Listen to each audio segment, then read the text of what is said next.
Assalamu alaikum warahmatullahi ta'ala wabarakatuh. Zan ba ku labari mai sosa zuciya, labari na ban tausayi. Wata rana wani yaro ɗan shekara 10 yana zaune tare da ƙanwarsa ƙarama a wani ɓangare na masallaci. Yaron yana ta roƙon Allah ta'ala babu ƙaƙƙautawa. Mutane suna ta wucewa babu wanda ma ya lura da shi, ballantana ma ya san da shi a wajen. Sai wani mutum ne baƙo ya zo wucewa kwatsam sai ga yaron nan a duke. Yaron yana sanye da wasu kaya sutura mara kyau, matattun kaya a jikinsa, amma kuma a haka kayan wanke suke fes. Sai mutum ya lura da fuskar yaron ta yi taɓa-taɓa da ƙwalla da hawaye. Har ya zo kusa da yaron bai lura da shi ba, saboda yaron ya shagaltu da roƙon Allah ta'ala. Sai mutumin da ya kama hannun yaron nan ya tada shi ya ce, yaro, menene kake roƙo haka a wurin Allah?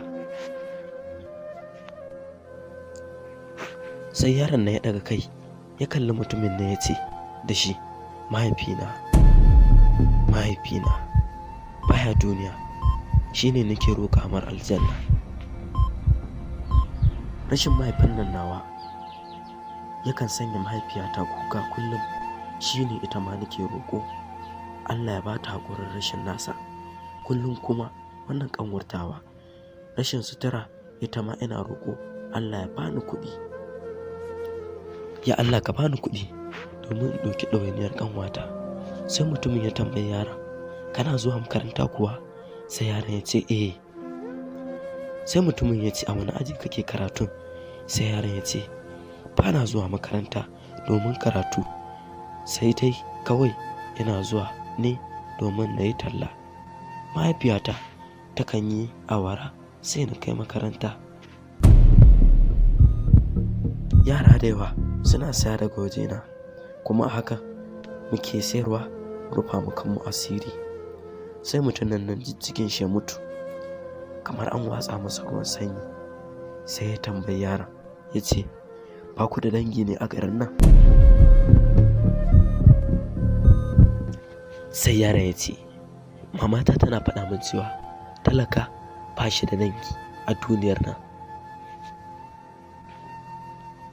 Muddin baka da kuɗi a duniyar nan, to kai maraya ne, ko da kuwa kana da iyaye, balle ma kuma a ce sun rasu. Mama na ta kasance a koda yaushe ba ta mana ƙarya, gaskiya take faɗa min.